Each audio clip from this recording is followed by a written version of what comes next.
Welcome to Movie Bounce with Mike and Harry, where we'll bounce from movie to movie. From actor, writer, director, any which way. Who knows where we'll bounce to next? Hi, everybody. It's Mike here. It's Harry. And welcome again to Movie Bounce. We're jumping from Edge of Tomorrow. That was the last film we spoke about. Going to be diving into a very similar film, another science fiction film with a gimmick, as you'd call it that. So that's what movie are we bouncing to today, Harry? We're bouncing to Tenet. That's right. The movie that, Harry got a glimpse of this trailer earlier this summer. Got a glimpse of it.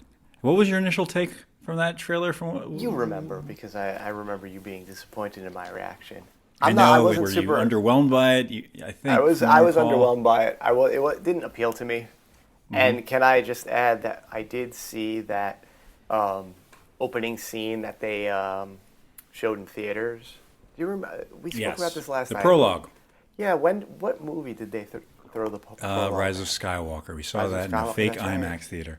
Oh my gosh! And that was the last movie we saw in theaters. A year ago today. A year ago. It's going to be 2 days, I think. Yes. It's the weekend. This is the weekend. Wow. So there's a little bit of history there, a little bit of a sad anniversary. Yeah. In either case, I didn't like the prologue very much, and I didn't like the trailers that you showed me either. Oh yeah. You're underwhelmed, and probably one would say you went into it with low expectations. Right, like I went in kind of just thinking it can only go up from here. Right. But before we get to Tenet, before we jump right in, what have you been watching? Have you seen anything recently, Harry? So what my holiday project, so to speak, is my wife and I are going to watch Neon Genesis Evangelion together. So she's never seen it, and I've seen it many times. It's one of my favorites, period, of visual media. So I'm looking forward to this journey. We'll see if we even get through the entire thing. She may bow. She may just decide that it's not for her, and we won't stick it through. But how long is that journey? That's like a TV show, from what I recall. That it goes on for like a few seasons. No, it's just one season. It is 26 episodes, and then there are two movies that are related to the show. And then there is a reboot that actually was supposed to end with the fourth movie in the summer, but COVID sacked that, so it won't actually come out until January in Japan. So okay. From what I recall, I remember you talking about this a while back, over 10 years ago. And one of the things you said, the pitch you gave me is that, hey, this is a show that Robin Williams likes, really loves. I remember you telling me about that. So I still have not gotten a chance to watch it. It's very dark from what you pitched. But I'm excited to hear what she thinks about it and how far she gets. So that's pretty exciting. Yeah, I'll make sure to update in future episodes, because then this could parlay into, certainly the movies that and the TV show, but then perhaps the reboot. So there's stuff there that I'll report back on. If that's what you've been watching, we've been kind of engulfed in the Star Wars. That's pretty much what I've been watching, or the prequels, and all that stuff. Revisiting all those episodes that we've been celebrating the holidays. But I also had time to fit in Freaky with Vince Vaughn. Vince Vaughn plays like a Michael Myers, Jason Voorhees type, and they just integrate this premise of the Freaky Friday premise, right, where once he's going to attack the victim, they swap roles. And I've seen a lot of ads for it on Hulu, by the way. I'm just throwing it out there. So they've been really marketing it, at least through Hulu. Really pushing it hard. I didn't know what to expect, and I was kind of like, I was a huge Vince Vaughn fan before he went down the Four Christmases couples retreat route, where he was just starting to phone it in. The material just wasn't as good, but I loved what he did earlier on. You remember Starsky and Hutch, old school, the Wedding Crasher days. Dodgeball. Yeah, exactly. So I'd laugh out loud in the theater when I watched those movies. So I was like, all right, I hope is it a return to form?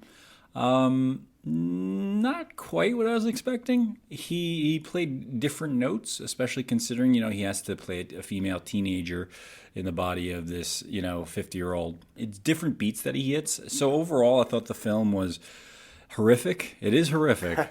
They don't hold back on the gore, but adorable at the same time. I don't think there's another film I can describe like that. Horrific and yet adorable. And adorable. I mean, that's just, you're not going to get that. So I do recommend it if you have the stomach for that. And, you get a good laughs. There's some nice little treats in there as well. And So it's a Blumhouse movie, right? yes, yes. So Okay. very low budget. And those films, they typically do very well in theaters. And again, we don't know. We'll never see the numbers on how successful this film has been. Another film, the next film I want to talk about is Greenland. And it stars Gerard Butler from 2016's 300, and Dracula 2000, I believe. And 2016? I'm sorry, 2006. Sorry, did I say? Right, Yeah, right. 2006, 300. So basically, this is a movie. It's a disaster movie, which we haven't seen in a long time. I saw the trailer We're to it. living a disaster movie right now. So Right, I but don't- this is one more in terms of like like they had the asteroids coming to Earth, like Armageddon, Deep Impact. There was that. There was later on The Day After Tomorrow, and I feel like they ran out of steam with that. It might have been around the time after Day After Tomorrow. They made a lot of money. These movies were huge. That's what I don't get. We don't see too much of those anymore. Because they pretty much was there one that really overtly tanked? Maybe some low budget ones, but I don't recall. Most of them have been pretty solid successes. So this one is it's basically one where a comet is racing towards Earth and it's destroying the planet. And I saw the trailer to it, and the one thing that struck me with the trailer, well, first thing, Gerard Butler, he's committed, man. Like, I'm on board. This guy is so committed into whatever scenario he's in that I'm like, all right, man. Most likely I'm gonna have a good time here. But as this movie started, it started to set up in the very beginning where they really lay on the thick, the little, the setups and the payoffs that start where they did a lot with those disaster films. Did you see Independence Day, by the way? Yes, I did. Oh, you yeah. did? Okay. I saw it So- in theaters, actually. Right. So a lot of these movies, they have like there's his, so he comes home, Gerard Butler, just minor spoilers here from the very beginning, not going to go into too much. But he comes home from work to see his, you think he's going home to his wife, but you find out they've been separated, and you can kind of see, okay, this movie, I get into the point where I start already forecasting where this movie's going, and I go, okay, this movie, the arc is going to be either he's going to lose the wife along the way, or they're going to get back together. That's going to be the arc. And then he goes to see the kid that they have that they're trying to make things work with. And then the kid's talking about, well, the illness he's dealing with. So that's going to come on heavy within the movie later on. And then the fact that the kid knows a lot about comets. And already I'm like, oh, is there going to be a scene at the end of the movie where the kid somehow saves the day because of his knowledge about comets and how much he was an enthusiast? Like, I was already kind of going in with I was getting off the boat within the first 10 or 15 minutes. But then the movie really kind of surprised me. And one thing I took from the trailer was that they did that was it struck a chord with me, whereas like before these comets start crashing down, coming down to Earth, they play this sound of like what you've heard as a kid, like on TV, where it's like, when you on TV, it'd be like, this is a test of the emergency broadcast system. Remember that whole thing? Right. Yeah, of course. It's like that, but it's saying there is the emergency, please evacuate. Like that tone that voice has is so detached. It's so, there's nothing, calm about it. It's very removed. That it feels so cold that it kind of sent a chill down my spine to some degree, especially hearing it in the movie. And just, you have these people that are just struggling for survival and how there's so much detachment there. But I was surprised. At the end of the movie, I was like, wow, this movie could have gone down the tropes that other disaster movies have, the bad ones like The Day After Tomorrow. But it didn't. It went down a few, but I was more surprised than I was disappointed. So yeah, I had a surprisingly good time with Greenland, and it worked on me to the very end. So I'd give that a mild B. But yes, definitely check it out if you're a Gerard Butler fan or a fan of those disaster films, and you can take a film like that during this time. Man, talk about a twist ending. So you were talking about the movie for like 5 minutes, and I really thought you were going to tank it. Like you started on strong. I was ready. The movie was kind of hackneyed, and I'm like, yeah, this movie sounds boring. And then like just about like halfway through, all of a sudden, boom, like you just said, like, yeah, like you were surprised, and it was a solid B. So like I was not expecting that ending. Yeah, so Twist. I was more surprised myself because again, going in with when your expectations are being messed with, again, you go in like, yeah, this could be good, and then your expectations are so like, oh, this is going to be crap, and then it's revived. That is a roller coaster to some degree. Wow. All right. All right, now on to our feature presentation, Tenet. We're getting right to it. To give you all a little bit of a backstory, Harry just watched Tenet last night. It's been 24 hours since he's seen it. We had a little bit of a watch along with our friends there, Harry. I heard his commentary, which we'll go into that in a little bit. But on a previous episode, I had seen this movie in theaters initially, and I already gave my thoughts then. But as we dive right into this, let's start off with where would you want to take it? What are the first words you want to get out there after watching this movie? What do you want to say about it? I'm being very thoughtful because I only get one shot at how I want to start this. And part of me wants to just completely, like be a jerk, just throw out my hot takes. And the other part of me wants to kind of have a There's so much hype. Well, there was a lot of hype. I know what's about to be released, so let's keep hyping this up. Well, it's certainly. Well, let's talk a little bit about do I want to call it history? Let's talk a little bit about the history around this movie. So obviously, Nolan movies tend to have a certain presence around them, and certainly a lot of hype. Well, I don't even pay attention to that hype. So I don't get, where do you see the hype coming from? I mean, people talk about it. You certainly tell me about it. You're kind of, you've got your finger on the Nolan pulse. There's always some kind of discussion about what the movie's going to tackle, what gimmicks he's going to throw in. People like to discuss the trailers. He's often put in those prologues ahead of other movies. So, you and I watched the Dark Knight Rises prologue. We've seen that in theaters. So he gets treated a certain way as a director. And I know you like him very much, and there are movies of his that I like, and actually The Prestige is one movie that I like a lot, and it's probably my favorite Nolan movie. So I guess. Oh, can I cut you off right? You said something that you said he gets treated in a certain way as a director. What do you mean by that? Can you elaborate? Well, what other movies do you get like full-length scenes shown to you like as a large extended trailer? Those are specific because they're IMAX specific, right? So those scenes are only really shown on IMAX screens. Are you sure? Because I don't think we saw 100%. The Dark Knight Rises prologue in IMAX. Okay.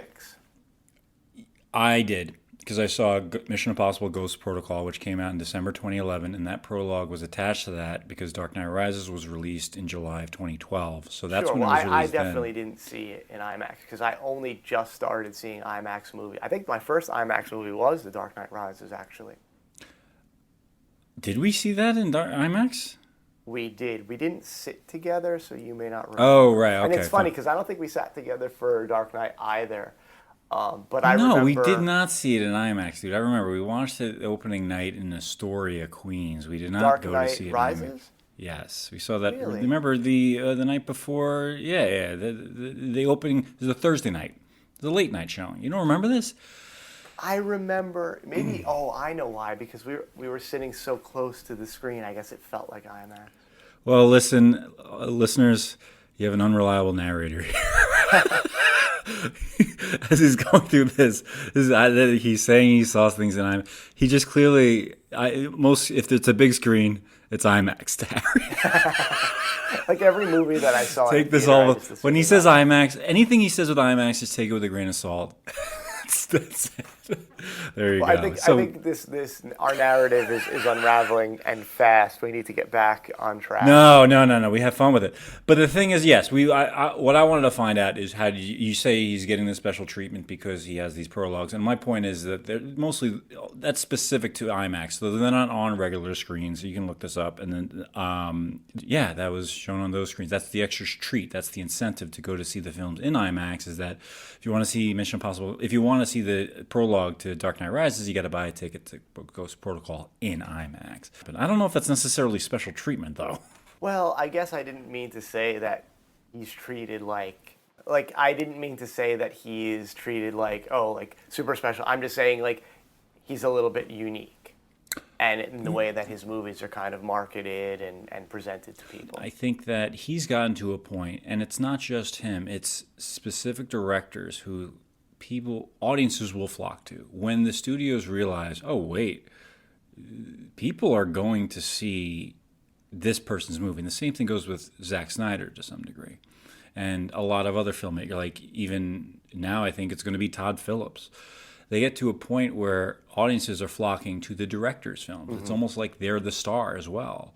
And yes, I agree, because you look at Nolan's pedigree, like it was, Memento, Insomnia. They weren't following him quite yet, though those films were hits. Then Batman Begins, Prestige, still weren't following him. It wasn't until after The Dark Knight that they did Inception, but it wasn't marketed as it's a Christopher Nolan film. No, it was after Inception, when that movie made almost $1 billion. That's when the studio went, oh, well, now when we advertise a film, we're going to say it's a Christopher Nolan film. So he's earned that. And a lot of other directors have as well, and it takes a long time to get to that point. But there are very few directors that are pretty much that audiences will flock to at the theaters. So yeah, to that point, I do agree that yes, it comes to a point where a studio will market his name in addition to the movie itself. Well, all of that being said, the other piece to this movie is the fact that it was supposed to premiere in theaters. It was supposed to come out in IMAX. In IMAX, it was they had it in New York. Times. It finally came out in August in like the UK, and then limitedly in the US in like September and stuff. Yeah. So I mean, and it was just that movie that was like, there was so much pinned on this movie, like, it's got to get people back in the theaters. This movie's got to bring them back. All of this, and it was really the only movie that was slated to come out, and it was certainly the only movie around that time that people were really looking forward to. So there's kind of this sad like extra baggage around this movie. Like, if it was a normal year, it would have went out and people would have seen it, but now it's just kind of like, it's almost just like a blip. I don't know about that. I think that it seems like a film, at least from my perspective. I knew it was supposed to be. There's the hype of it's going to get released. Is it not going to get released in July? And then once they got pulled, I was like, oh, we're never going to see this. This is just not going to come out because theaters aren't going to open anytime soon. And even when there was chatter, I didn't believe it. I was like, all right, I'll believe it when I see it. And then it was released in September, and then it didn't do that well. And I was still like, wait, it's released in theaters? I couldn't see it in where we were located. So I was like, wait, did this actually happen? Was it really released? And it wasn't until the theaters opened around, like within a driving distance, that I went, oh, wait, could this be real? Am I going to actually see this film that I didn't think was, possible? And then when I saw it, like, it wasn't until the movie started playing in the theater when I went, oh, wow, this is really happening. So that was just my experience. And I've got to say, I really wished I did see it in theaters, because it was really made for theaters. It would have been an experience to see it in theaters for sure. It was immersive. And even on a regular screen, again, I wish I saw it on IMAX. That's my regret. But even on a standard screen, it was still an experience that I won't forget. Now that we've done the background, we can actually talk about the movie. Yes, let's get right into it. All right, so movie's over with. Now, your reaction to Tenet. Can we actually, this might be interesting, and I mentioned it while we were watching the movie, but I'll start by saying that my wife fell asleep about 10 minutes into the movie. Okay, so... That's neither here nor there, and, that might not mean anything to any, I don't say about that. I'm going to say it's about, let's peg it at 8 minutes. 8 minutes. So when there's intense action going on... It was right after the opera house scene.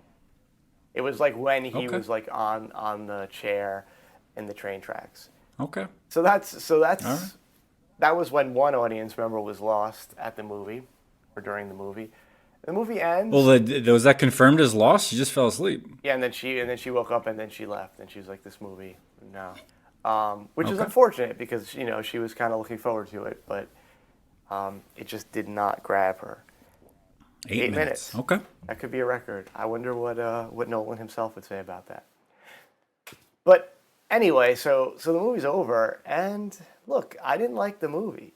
I wasn't particularly impressed by it. I think what I said to you yesterday, after we watched the movie and we were just chatting, there were things about the movie that I definitely liked. And I don't necessarily I'm not going to even go as far as to say it was a bad movie. But I did not like the movie. And if you were to really put the screws to me, and if you wanted me to get like a little heated, I would say like that I strongly disliked the movie. You strongly, well, tell me why you strong. I mean, listen, I totally get why people wouldn't like the movie. Hold on. As a matter of fact, nothing's more fun than reading the Redbox reviews to this movie. 62 reviews out of 5 stars. You know how many stars they give it, Harry? Guess. I'll give you one guess. Probably like 3.5. 2. Wow. Okay. So your wife fell asleep 8 minutes in. This is just a few words. I'm just going to go through a few of these. 1 star. This movie was way too confusing with a go backwards, and backwards is spelled with T, and fast forward, then upside down, and right side up, and waste of time. Mumbling at the beginning, too much music, couldn't get with the program, all over the place. Neither my husband nor I like this movie. I mean, there's a whole bunch of 1-star reviews and then 5-star reviews. But the 1-star reviews, as you can tell, won over. Total nonsense. Seen cartoons better than this. But that actually makes me sad because those aren't the reasons why I didn't like the movie.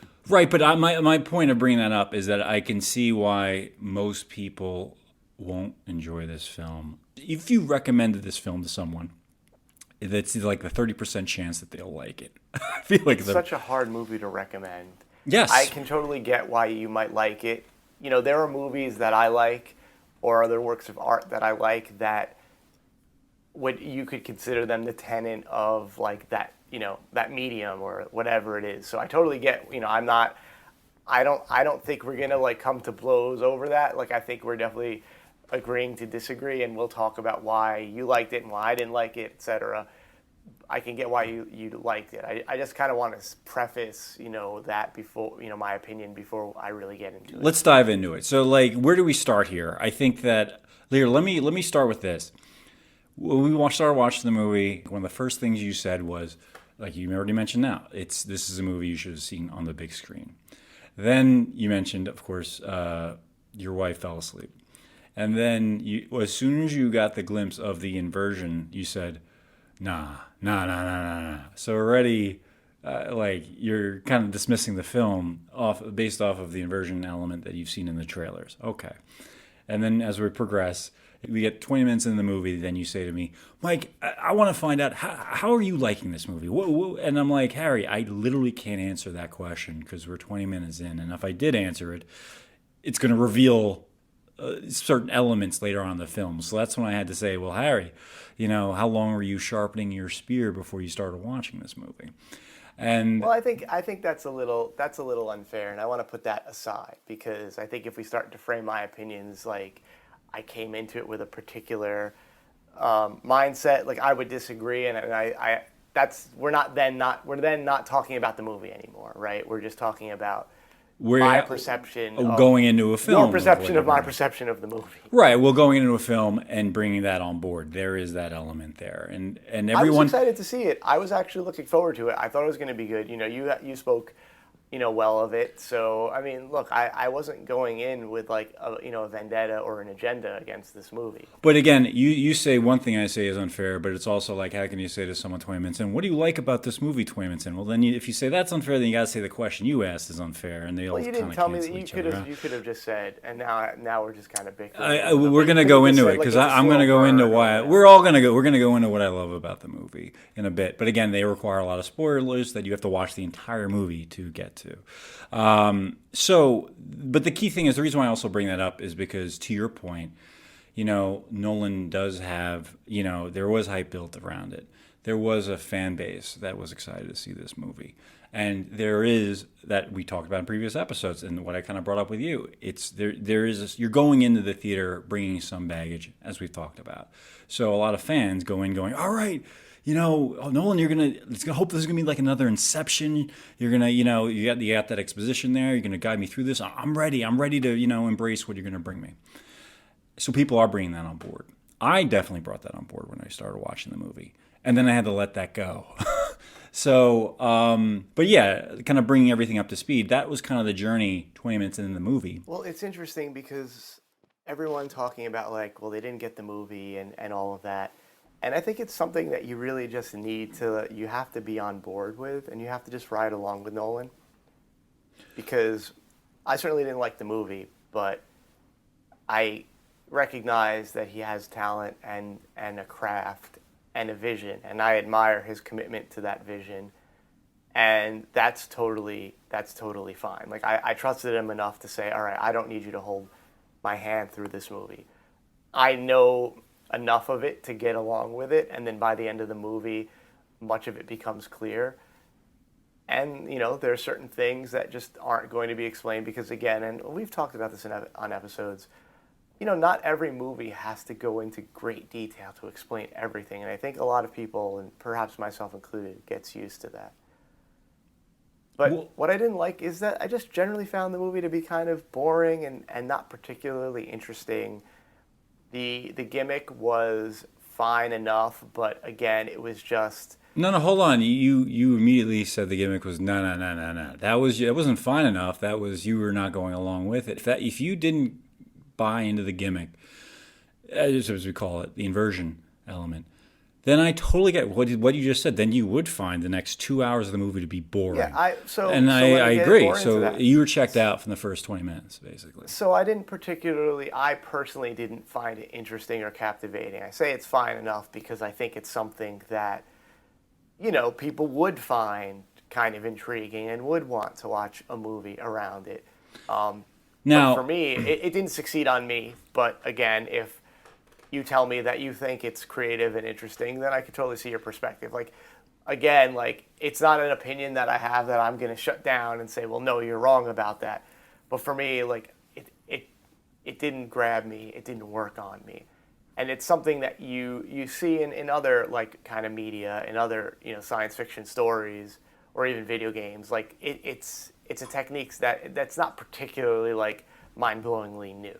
Well, what are you looking for that's mind-blowingly new? Can you give me a few examples of the last few years of movies that's something mind-blowingly new? Well, we can even dive into Nolan's filmography. Yeah, but just the few years, the last few. You were going in to expect something mind-blowingly new. Can you give several examples of what you're expecting? But I'm not looking for gimmicks necessarily in No, but I mean other movies that have kind of had that. Do you have other examples in your head of the last 10 years?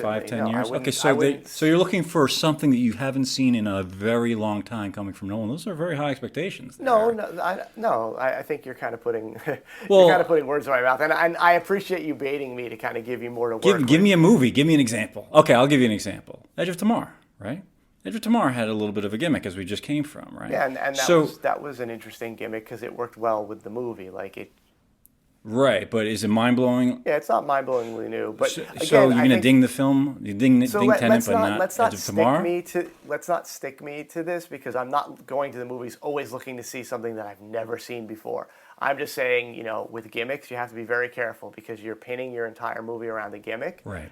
And if that gimmick doesn't necessarily work, and it doesn't interest the audience member, then you have lost them the entire movie. Well, let me ask you this question. If I didn't buy into Groundhog's Day, right, or that gimmick or Edge of Tomorrow, then you would have lost me for the entire movie.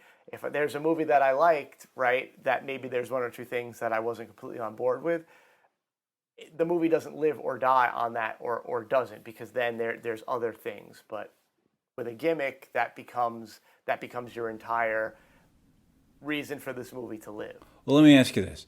So, Edge of Tomorrow, you mentioned something, you need elements in order for this gimmick to work. What elements do you think are necessary for the gimmick to work, in general, from your perspective? It needs to be in the fabric of the movie, and I didn't feel that the gimmick in Tenet was truly woven in there because it is one element of the story, but and how can I explain this? It doesn't necessarily, like, it doesn't drive the characters in the same way Edge of Tomorrow does. Like, that completely fuels the story. Everything ties to that. Well, Tenet because is there's kind life of or like- death. so There's life. you're- You're on board the character. Like, it's his life. And other soldiers' lives. This is a live or die situation. Well, it's So- also that the movie builds upon that. So Right. you understand, okay, it didn't work out this time. He's got to learn. So it's slowly developing. It uses that as a foundation to build the movie on top of. Mm-hmm. With Tenet, it was just, we're going to have this gimmick. It's going to be, a plot device. It will influence the story. But it's not necessarily driving the story forward, in my opinion. It Doesn't have to drive the story, but like you can have a movie with a gimmick and the characters are driving the story forward, or it's other elements doing But that. that doesn't. But nothing really drives the story except for this kind of hollow. And you called it an espionage movie, and I think you're right. But like it's kind of like it doesn't really do that well. I'm not a huge. You brought up the espionage aspect. I do file this kind of like when I went into this movie going, all right, what am I expecting here? I get a certain rhythm. I'm getting these certain, the fabric as you call it. Like I'm getting the feeling of like, oh, this is like a James Bond film. Like even Inception was kind of like that toward the end, where I got disengaged with the third act of Inception. But here I'm like, as I was watching, I'm like, this is actually working on me. I'm more engaged with this espionage type of a film than I am with most James Bond films. So I got that element. I got that coming from Nolan. I'm like, okay, this is where he's going with it. But how far is he going to go? I mean, they're bringing up potential World War III. They're bringing up end of the world. Like, there are heavy stakes to this. You've got a very heavy villain. And you're like, wait, how far can he take this? But I never felt the stakes. See, I felt him. I felt him all the way through. I never bought in on And that. I think a lot of it was due to the casting of Kenneth Branagh. I thought he played that role in a very weird, like, he's committed. He's not winking at the audience or anything like that. I think certain small little touches that he does totally worked for me. Where I felt like, whoa, this film can be like a James Bond film, or it could even take things one step further. Where like, hey, this could totally screw up the whole, the world and be kind of like that, and that had that end of the world scenario. I didn't 100% think that Nolan was going to take us there and end on that note, but I that's one of the things that I think certain nice little touches, and we'll go into them. That really worked for me in particular. But the thing is, that's why I also ask, well, what if you're saying you need certain elements for a gimmick to work? Well, there's no right or wrong, but what for you is necessary for that gimmick to engage you with the film? So, I mentioned before, but I like the gimmick to kind of be more deeply invested into the story of the movie. Okay. So instead of it was more of a toy that they were using in the movie, and it wasn't. It was a story element, but the story could have existed with very few tweaks. You could have had a similar story. You could have had very similar characters. It wasn't like they were particularly motivated by the gimmick. Whereas again, and we'll use Edge of Tomorrow, especially because it was our previous episode. All of those characters were motivated. That's how Tom Cruise, learned to get better. But it was That's life or death. Like different, like so the players on board, the characters in terms of what they had to do, a different context. And that's the thing where I go, well, yeah, it's Edge of Tomorrow is a different. They're fighting an immediate war. Like we're going to be on the battlefield tomorrow. We've got to achieve this objective. Everything is very immediate. In Tenet, the one main character knows that everything's immediate. John David Washington's character. But the other characters around, they don't quite get it because he can't kind of reveal as much. So, and it's also, engulfed in, the whole espionage genre. So you go, well, they can't all act like, have that immediacy that was necessary, in Edge of Tomorrow. So I totally get that, and I totally accept that. Not necessarily even about the immediacy. Let's actually jump to another movie with a gimmick, which I would say would be Seven. So you have the gimmick of the seven deadly sins, crimes.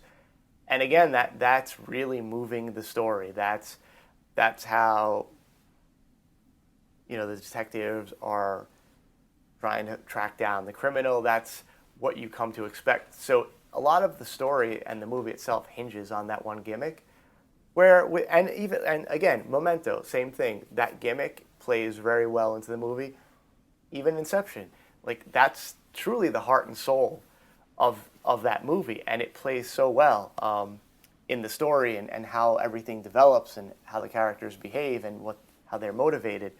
In this, it's literally just it's a toy that's being used. It's like, all right, well, like, this is how we're going to structure our set pieces. We're going to have this gimmick, and that's going to make them visually interesting and visually cool. It will have some bearing on the story, but not particularly. It's not as ingrained as the other movies that I just referenced. That's why I think it's successful. I'm not necessarily, let me say, I'm not looking for something that's immediately super fresh. I just want it to be done a lot better in regards to the story. I see what you're saying. For me, it just worked differently. And I'll tell you this, in terms of my journey through the movie, once you start off with, this movie gets going from the first 15 seconds. Within 15 seconds is this, you hear gunshots in this, in the opera house. And we talked about this in Star Wars A New Hope episode. You're just thrust right into the action. Like you don't have the whole setup. And we talked about how much we love that. I loved it. I loved it here. And I'm immersed and I'm like, what the hell's going on? And you're just trying to keep up with, okay. And I love that feeling of like, whoa, whoa, whoa. This isn't Once Upon a Time. It's, boom, we're throwing you right in the deep end, really. And I love that. Keep going. And why don't you start with telling me what you like about the movie? Because I feel like... I'm taking you on the journey. So we start with that and we know what happens there. And then that's where you get the first glimpse of the inversion. And the main character, you're just like, wait, hold on. At first I'm watching, I'm like, wait, because we only know so much about this. I knew nothing going out in this movie. So I'm going, once John David Washington sees that inversion, the bullet go backwards. At first I'm thinking, wait, is he aware that that's something that's supposed to happen in this world? Or is it the first time he's really processing it? So you're processing a lot of information in terms of what John David Washington has to do. And yes, I saw it in the theater, so the score was very overbearing and drowning out the dialogue. So I was trying to piece everything together, and I really like that. I told you, Harry, a while ago how I sometimes love going into a movie, 5 minutes late. If it's not a great movie or like that, and I'm just trying to put the pieces together. This movie was made, the opening was made for me, man. So it was just like, I love that. I love being thrust into it. And then being along, and you have that adrenaline rush, that immediacy is right there. And I love that element. And then as soon as you think the objective is over with, boom, then the tables are turned, and then John David Washington's life is in jeopardy. And then you get the fact that he basically went to, he swallowed the capsule, and opening the movie is Tenet. And then you're giving a little backstory by Hep from Insomnia is kind of bringing John David Washington's character, the protagonist, up to speed in terms of what happened, what we're dealing with right now, and where he's got to go next. And that's where we're getting the, would you say proper? I wouldn't say proper, but the real introduction in terms of what we have to look forward to moving forward with the story. And that's where we're introduced with the actress who was from In Bruges, who brought John David Washington up to speed in terms of this is what we're dealing with. We're on the brink of a potential World War III, and introduces his character to inversion, and dealing with the bullets and kind of showing him how to work with it. And what I loved about what moved forward from there is that you set everything up. You're getting introduced to John David Washington's character, but you're not hearing much about his he has a family here, he's this, no. You get enough in terms of what his objective is, what he's got to be dealing with moving forward. And I'm like off to the race. I love the fact that they introduce this element of inversion, and you're still trying to put pieces together as you go forward with the movie. And then John David Washington's on the path to trying to find out, where these, tracking down the arms dealer. And now it's like the path that we're more familiar with, the path of like Seven, as you brought up. They're investigating. He's investigating. Okay, how do I track down who the supplier? And then you're on that familiar path that you usually are on with these espionage movies, with Mission Impossible or James Bond. So okay, it's very familiar. Now, as the story's going on, even when I was in the theater, I was thinking, when is this? When are you going to see things kind of go backwards? When is the gimmick going to, show up? It's, again, kind of like the shark from Jaws to some degree. But you don't really see the huge impact in terms of, you get the fact that it's World War III, that's coming, but how is that going to be coming? And it's really kind of expressed within words as the film kind of progresses, and the characters, there's a lot of exposition. I'm thinking like, wow, you got a glimpse in terms of the gimmick here, but it doesn't really show itself. It's latent throughout a good portion of the film. And then when it does show up in the glimpses, we get a few glimpses of it. And then when there's when the action set pieces start coming, boom, how are you not, you can't take your eyes off the screen, I don't think. I mean, you were seeing things we've never seen really before. And I don't like to go in and look at the behind the scenes stuff, but after I watched the movie, I saw like a few 5-minute whatever behind the scenes thing, and John David Washington is having to learn how to fight backwards. You're seeing this for the first time. I'm just so engaged with I'm immersed in that theater, Harry. Even last night when I rewatched it again, I'm like, yeah, this is so my brain is having a field day. It's like eating candy, So I'm loving it. You go from the action set pieces where they're fighting, they have the hand-to-hand combat, to even later on the chase sequence and such, and how you've got to, as one's moving forward and others are going backward, how you dance with it. You said it wasn't, this wasn't mind-blowing for you. I wouldn't say this is mind-blowing for me, but it's definitely something I haven't seen really with any other kind of movie practically done in a long time. And even at that point, when I'm watching the first time, I didn't fully understand everything leading up to that point. I'm asking questions. Wait, why is this happening here? What? So that's where it's really working for me up until that point. And I might be just speeding right through this whole movie. But yeah, I mean, you didn't have a similar feeling? It was fine, as I said before. It didn't resonate with me the same way that it did for you. So Okay. A lot of the things that you're talking about, it just felt a little hollow to me because I felt like we were just moving from set piece to set piece, and it was almost as if those scenes were being strung together. Like, it almost was like there were certain big ideas that then needed to somehow be connected through a story, and that I felt was almost secondary. But the thing is, that's something that's so familiar with a lot of these espionage films. It's the conversation, with Michael Caine, and then you're introduced to the Kenneth Branagh's wife, and all these other pieces leading up to. But those pieces are necessary to get to that journey is necessary for the main character. So It's necessary for the main character largely within the order context to of get this him film. from action sequence to action sequence. And that's very reductive. I mean, they you can say that to any film, any action film, not even espionage films, if you're looking at it like that, I think. No, of course, but then we can at least would you say then so where are we putting this? We're not putting this movie on a pedestal, right? Are you saying that it's a great movie, period? Are you saying it's a great action movie? So maybe if we can level set where you would slot this movie. I'm saying that I really enjoyed it. Am I saying it's a great movie? I'm not saying that at all. I'm not saying this is better than any other film, because how would you measure it? How would you measure it? No, but I mean, you have a lot of passion behind it, so you can't have a lot of passion and say, I'm not saying it's not, I mean, you liked it, so I want to know, little small things that added up to a lot. It took a little while for it to totally work on me, because like I said, I agree with you. When you're going down this journey that you're very familiar with other films, it's all right, he's got to find the source of where this came from to prevent a potential World War III. You get the stakes. They're set up. You get an introduction of what we're dealing with here. And you're going to end up seeing this most likely later on. How soon, we don't know. But you're going down a familiar path and then leading up to a point where then they kind of, you're seeing this set piece that's coming on, the first big one. I'm not looking at it like, oh, this is just another set piece. Here we go. We got to have one. It's 45 minutes into the movie. It's got to be one, this is the time. I'm not thinking that at all. As a matter of fact, I think John David Washington, within this particular role, he's doing the best he can. I feel like this role, it could have been played by DiCaprio. I think that's the thing with most of these Nolan movies. I think most of the protagonist, I could see John David Washington playing the main lead in Inception. I think he would have been great, actually probably better than DiCaprio. But he's very compelling in the role, so I'm on the journey, also due to how he's, his performance for this particular role. I think he's great with what he has to do.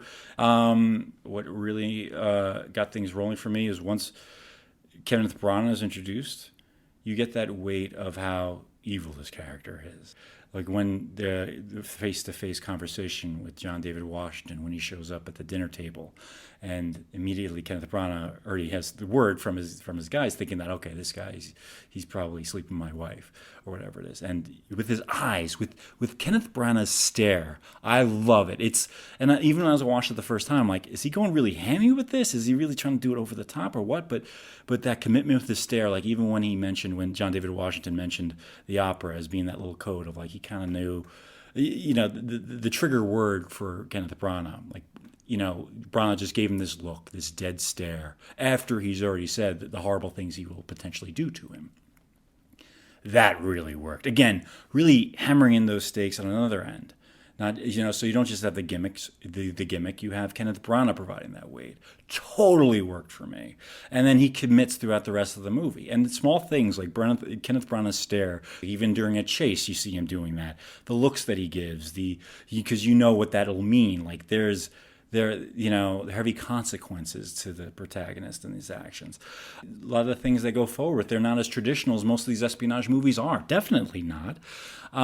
So I love that it kind of changes gears, halfway through, and you go, wait a minute, hold on.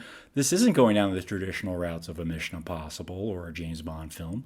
But I can imagine if you're not sold on the premise that you would probably be checking out and just kind of like, you'd want to shut the movie off, Harry. I guess my question to you is, why didn't you just shut the movie off? Well, I definitely wanted to see it through to the end. I wasn't going to quit on it. Well, if you don't, I'm just saying, if I were you, and I felt that way from the very beginning, I would be like, I have no interest in this movie. I'm not going to continue. And most of those people on Redbox probably did that.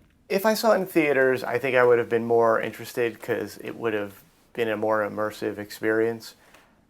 Look, I'm not a big action movie buff, so that's not necessarily going to get me going, so to speak, these incredible sequences. So I get bored of those action sequences typically. So yeah, and I was bored with these action sequences. They're doing it practically. Like if there were special effects involved in this, if you can tell the green screen in the background, I would be very bored. Like, we talked about this. I fall asleep in the last half hour of these Marvel films. Right. Like the action doesn't engage me, but why is this action working on me? I wish I had a logical answer for that, but the closest answer I can get to is just I haven't seen anything like this before. The reason why I ask you, what's the last mind-blowing movie that you've seen? Because I don't remember the last mind-blowing movie was that I saw. So I'm like, Harry, you tell me. Like, I don't go in a Nolan movie going, hey, Nolan, blow my mind. I don't think that at all. But, he definitely struck different chords that I didn't expect. Well, I wouldn't say these movies are mind-blowing, but I wouldn't say that's what I'm saying. What recent movies are? I can't even think of. Well, some of the movies that I really liked, that really impressed me, that I felt really did something different, as cliched as it sounds, I think Parasite was really great in that regard. Great. I mean, mind-blowing. I mean, most of those movies, as much as I love the films that came out in 2019, I wouldn't call them. Maybe I just don't call movies mind-blowing. Well, I think mind-blowing, I would even argue that mind-blowing isn't necessarily a sophisticated term to use. Like, mind-blowing just means your mind was blown. It doesn't mean that there's any subtlety to it or whatever. It could just be that it was a great twist or a really cool action sequence. But if you're talking about movies that work on me, maybe we could talk about that. Or even movies like Once Upon a Time in Hollywood, where there was a very, very deliberate pace, which, what I liked about that movie, again, I could have a conversation with someone who really liked Tenet, who really hated that movie, and I would totally get it. But that movie worked on me because that had a particular pacing. It really took its time. It really invested in the characters, and I guess that's what I want out of a movie. Let's say that. So if a movie like Tenet doesn't really do that as much, and kind of it's a light touch throughout with all the characters, and it really focuses more on action. It really focuses more on raising the stakes, as you said, as the movie talks about what could be worse than World War III. If that's what the movie's going for, awesome, great, have at it. That's not necessarily going to impress me or move my needle. You mentioned certain things in terms of it sounds like you want the process to go down certain paths. And I go, I wouldn't want to dictate that. I don't want to throw that in front of a filmmaker. I'm not saying that the director, I just said before that I appreciate how Nolan kind of stuck with his vision. It's just this particular vision didn't respond to routes that I think we're not talking about the movie anymore, right? You keep asking me about what I'm thinking, and this is what I'm telling you what I think about the movie and where I felt it fell short, and then you're just questioning my opinion. So this is I want to get your insight. I want to see it through your eyes. Is why I'm asking these questions. So when you say, okay, you don't care for the stakes that I mentioned, that I go, wow, that you need. I think, in my opinion, what works for me is that you need that there. I need to be compelled on why I'm watching this story. What are we up against? What's the threat that we're faced with? And do I really believe it? Because a lot of films, especially in the sci-fi genre, they present, oh, this is the big threat. A lot of times I don't believe it. a lot of the times it just comes off like, oh, it's always the end of the world. And this one has that. This one flat out said that. It wasn't anything unique. It said, oh, World War III. We've heard that so many different times. But because they show you what you're up against, you're like, well, okay, but what are we going to do with this? I think if I really asked the question of myself of like, do I really think that this would have ended in a World War III? As I watched the movie, it took me a while. Like they had to really kind of emphasize that in the third act, where I go, oh, well, now I can see how everything would really get messed up.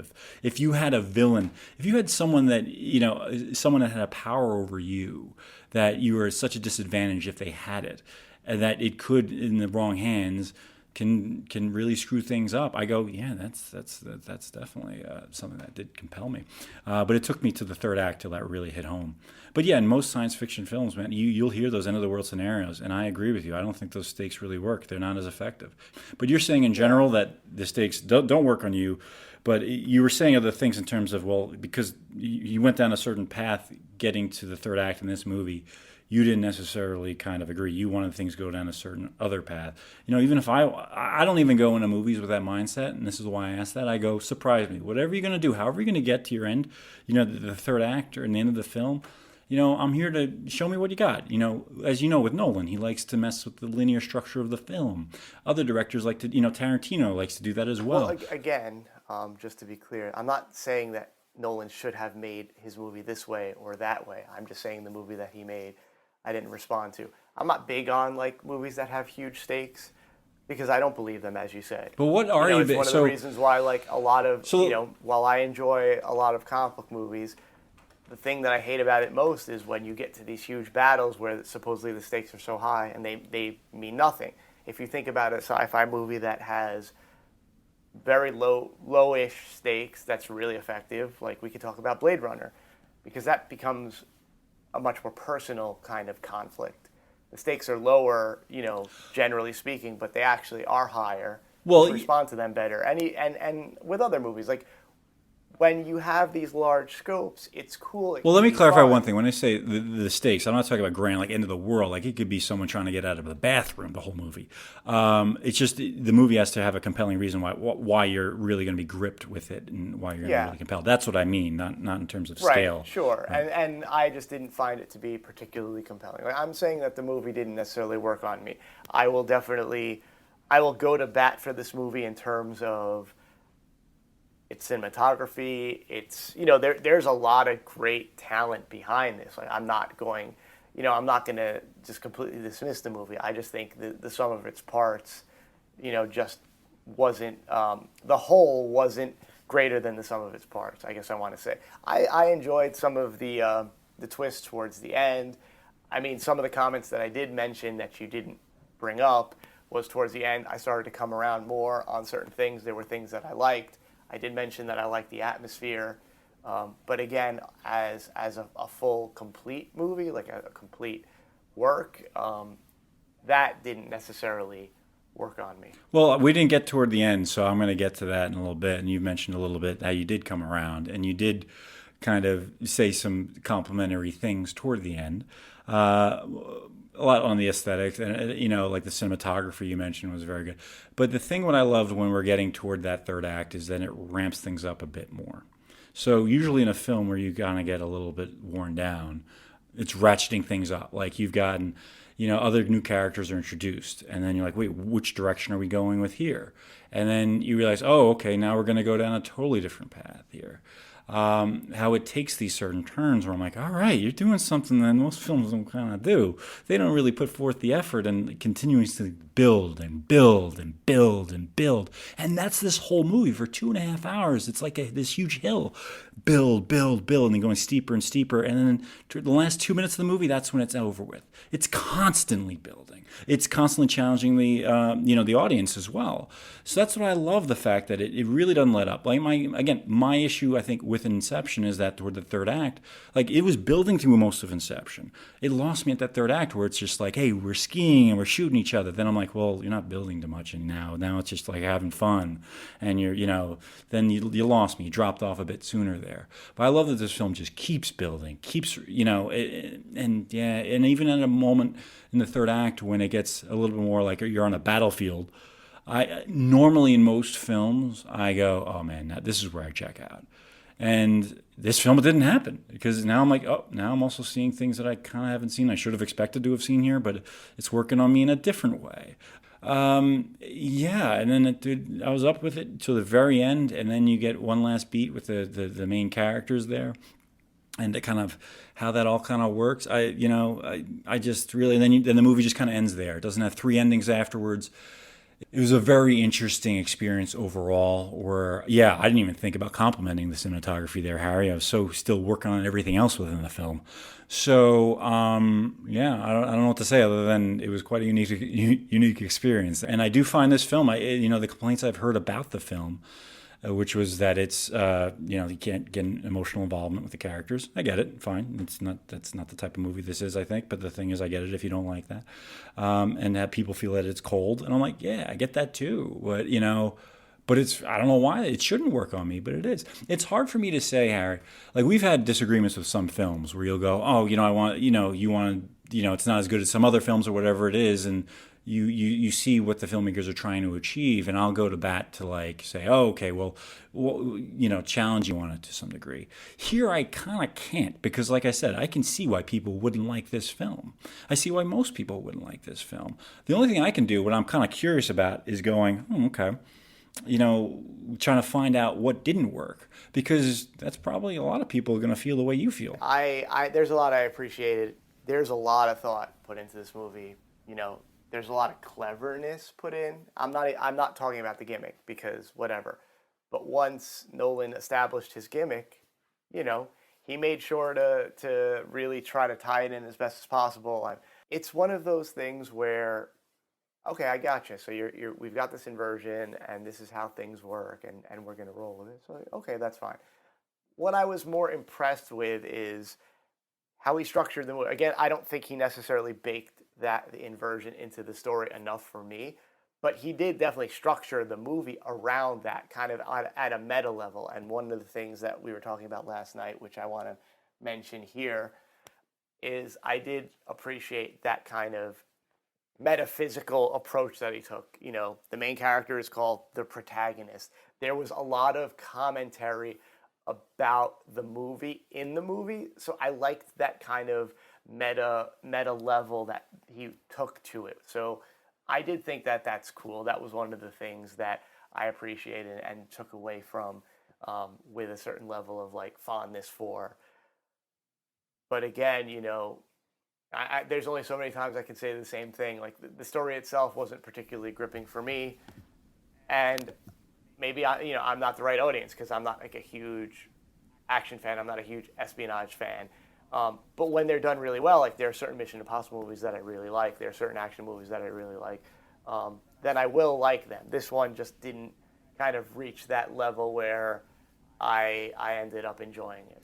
Well, you say that Mission Impossible did it really well. The only question I ask for you, where do you, in addition to what you mentioned, what other areas do you think it failed where Mission Impossible succeeded? So it's so interesting, because you felt the movie built, and it did, and it had drive, but I felt it all rang hollow to me. Like, I just didn't. Hollow in I terms was never of pulled in. Like, I've said this before, and we joke about it. It was one of those movies where I was very aware of the fact that I was watching a movie. Like, I was not really immersed into the story. I wasn't pulled in by the characters. I enjoyed the settings. I enjoyed the atmosphere. There were things that, like, I liked, but I wasn't. Like, when I have a memory of watching this movie, like, my memory includes my surroundings. Like, I can imagine, like, I'm sitting in my living room watching it. Whereas if I remember other movies, like, I'm just remembering the movie. Like, my field of vision is simply just the screen. Whereas this, like, I just wasn't, my eyes weren't glued down. It's interesting that you bring that up, is because I'm thinking about the times and where I felt the same way in certain movies. So, like, for instance, I know the culprit, the reason why I wasn't. And these are not bad movies that I saw. It's just like, for instance, you heard about a movie being great, and then you eventually watch it at home. But as soon as the movie starts, as much as you want to engage with it, you got distracted by something else. I'm on the computer. I'm on the laptop. I got a text. I got to respond to this. And then I was not with the movie for a few minutes, and then I kind of missed certain elements or just wasn't on board, obviously. And then I'm watching the rest of it, but then there's this disconnected piece where I'm like, oh, wait, I'm not on board. I'm not engaged with it. It does ring hollow. I'm just watching set piece to set piece or whatever it is, the story play out. It seems familiar to this. But there's just certain elements that are just not in place for me to fully be engaged with it. So I've been there. And then I had to rewatch those films, and I go, wait a minute, hold on a second here. Now this is working, but in a different way. So now I'm really engaged with what I missed the first time, and I see where everything went. Now I see this as a good movie, but I f***ed it up because I didn't pay attention the first. I was those elements that should have been there for me to have paid attention wasn't there. Now, I'm not saying you didn't pay attention or like that, but I'm saying that, if anything, I think it's just the fact that certain things didn't work on you from the very beginning that would have really would just had you kind of fall off and totally disengage with the rest of it. That's my theory. I'm not saying that was actually what happened. And I think that that's going to happen to a lot of people who watch this film as it's been released this week on streaming. And it's such a sadness that the movie wasn't in theaters. It was really made for theaters. It would have been a hell of a ride, and I think I would have enjoyed watching it in theaters. I would have forgotten the movie like 3 days later, but I knew I would have had a much better time there, because there are just certain movies are just made to be a particular experience. They don't necessarily need to be more than that. And that it's just sad. Like in IMAX, as you were saying, like that would have been really, really cool to see, and then I would have probably enjoyed it more. And I would have been more forgiving of it, perhaps. I don't get that, because from what you're saying that didn't work on you, they're all storytelling issues. Yeah, but all of those weaknesses, I would have, the sounds, like the flashy images, which I found boring, like at home on, perhaps would have just had a bigger effect. Like when you're there, it's a different mindset, right? When you're in the theater, and I think I'm more accepting of certain things, and then all of that dead air in the movie would have been There's like, dead air? well, whatever. Well, whatever. That's what I'm calling it. Okay, I just didn't remember any dead air. I'm just saying, because I didn't feel any of that. So it's like it feels like when this movie begins, you're either on the path that the director hopes that you're on, or you're just totally off on another path. I don't think that the IMAX experience would have made that much of an impact for you, just in my honest opinion. I haven't been on the IMAX experience, but I don't necessarily think that would have made that much of a difference. Well, I'm trying to throw the movie a bone here. Yeah, but I think maybe I would not have liked it either. But yeah, just in buying the premise, you could easily not have liked Edge of Tomorrow the same way, or other film, or even Seven. I frankly didn't even buy the premise in Seven. Like, all right, I was like, oh, didn't we forget about this? Oh, no, he's coming back. All right, we're gonna stick to the gimmick. But I still enjoyed the movie. I didn't get off, but it didn't work on you. I mean, I think that there's a great supporting cast. I mean, great within the content. Like these actors are restricted. They are capable of doing so much more than what's written on the script, but they have to work within the dialogue, and a lot is exposition.